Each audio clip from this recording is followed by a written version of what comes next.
ini kita mengadakan ibadah singkat. Kami ajak teman-teman untuk bernyanyi terlebih dahulu. Sertai kami Tuhan. Dua-dua ya. Sertai kami Tuhan, dengan anugerah-Mu, berilah pertolongan melawan si seru. Kita dalam satu di dalam doa. Kami bersyukur Tuhan untuk berkat yang masih kami rasakan. Dan pada pagi hari yang mulia ini, Tuhan pelihara hidup kami, Tuhan jaga kami dari malam hidup kami. Dan pada pagi ini kami bisa menginjakkan kaki kami di ruangan kelas ini. Tuhan Yesus, saat sebentar kami akan mendengarkan kebenaran daripada firman-Mu. Kiranya buka hati dan pikiran kami masing-masing supaya setiap firman yang akan kami terima itu akan kami gunakan dalam perjalanan kehidupan kami sehari-hari. Terima kasih Tuhan, kami berdoa. Amin. Baiklah teman-teman sekalian yang ada di sini, izinkan saya Septi Nurliana Sinaga dari Prodi Pendidikan Penyuluh Agama pada yang saat ini masih duduk di semester 3. Adapun kegiatan kita pada hari ini yaitu mengenai penyuluhan, yang saya ambil topiknya yaitu tentang memperawat pertemanan dengan baik. Di tengah perjalanan kehidupan kita sebagai mahasiswa tentu banyak sekali perdebatan di antara teman kita dengan teman kita begitu. Artinya pertikaian yang terjadi itu bukan menjadi memperkeruh suasana, melainkan untuk mempererat kita. Saya sengaja mengambil topik ini yang didukung oleh satu ayat, yaitu pada Amsal 17 ayat 17. Apa ada di antara teman-teman yang membawa kitab? Ada. Oke.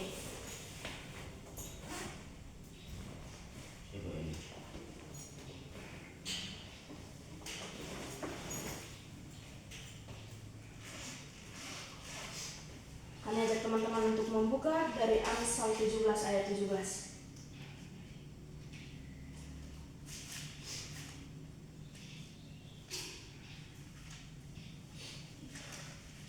Oke, yang sudah dapat katakan amin. Oke. Saya mengajak teman-teman yang ada di sini untuk membaca bersama-sama. Kita membaca bersama-sama 1, 2, 3 ya. Seorang sahabat menaruh kasih setiap waktu dan menjadi seorang saudara dan sesuatu. Teman-teman yang hadir di sini, ayat ini mengingatkan kita bahwa sahabat sejati bukan hanya dalam kondisi kita bahagia.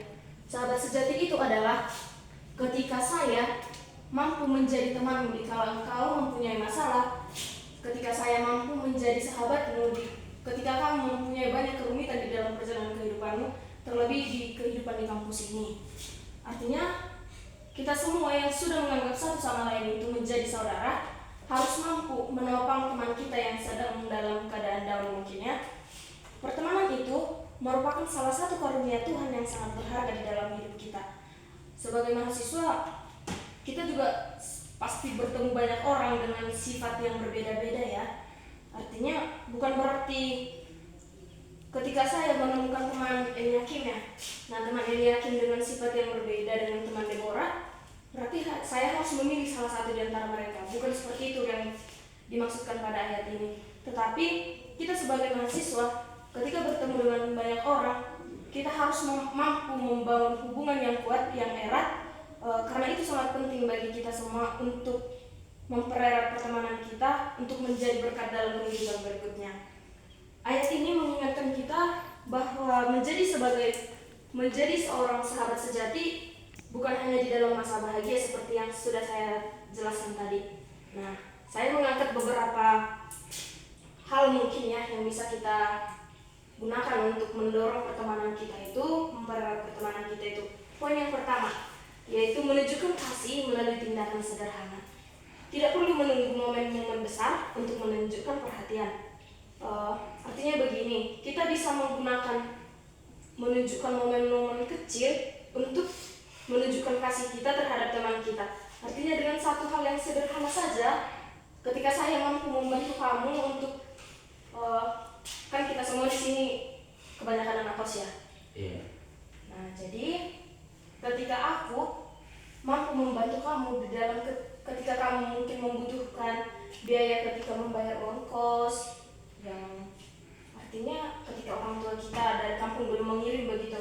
Itu merupakan menunjukkan kasih kita melalui tindakan yang sangat sederhana. Untuk poin kedua, saya mengangkat mendengarkan dengan penuh perhatian. Ini sesi curhat nih. Artinya teman-teman perempuan pasti paling banyak menggunakan sesi yang kedua, poin yang kedua ini. Mendengarkan dengan penuh perhatian. Salah satu bentuk kasih yang nyata adalah menjadi pendengar yang baik. Setuju tidak teman-teman yang ada di sini? Setuju. Oke. Ketika teman berbicara, dengarkan tanpa menghakimi dan jangan menilai. Artinya begini, ketika saya harus bercerita kepada teman saya Nengsi yang ada di sini mengenai kehidupan saya, mungkin dia mampu menjadi pendengar yang baik dengan cara tidak menyela ucapan saya, itu saja sudah menjadi suatu perhatian ya. Poin yang ketiga, menghargai perbedaan. Setiap teman memiliki kepribadian, latar belakang, dan juga pendapat yang berbeda. Tetapi mari kita tidak membiarkan perbedaan itu menjadi penghalang, melainkan menjadi sebuah kekayaan yang memperkuat hubungan. Ada juga poin yang keempat, yaitu dengan menjaga kejujuran dan kepercayaan. Persahabatan yang erat dibangun dengan kejujuran.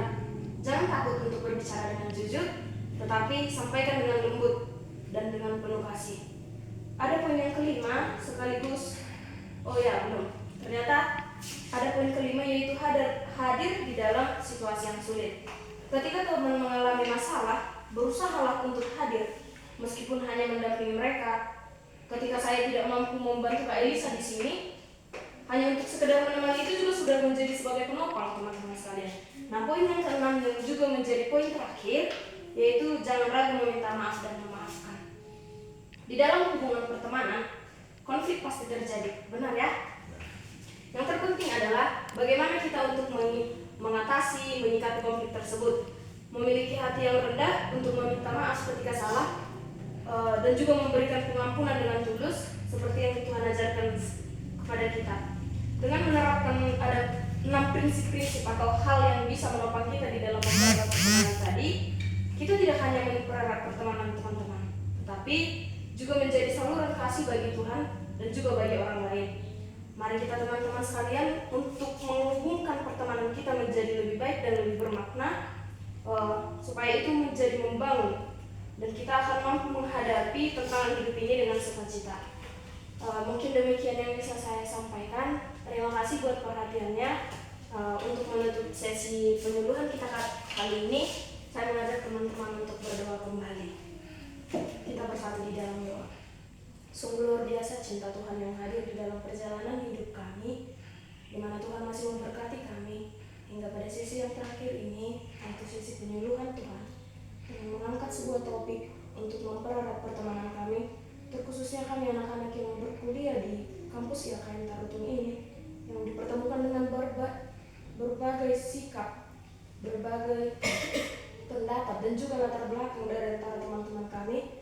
Namun kami didukung oleh Amsal 17 ayat 17 supaya kami mampu menjadi teman, mampu menjadi penopang buat teman-teman dan saudara-saudara kami yang membutuhkan posisi kami untuk menjadi teman curhat dan juga untuk menjadi teman di dalam masa sulit mereka. Kami percaya Tuhan bahwa Tuhan akan hadir dalam setiap perjalanan kami dalam menyelesaikan studi kami di kampus IAKM yang kami cintai ini.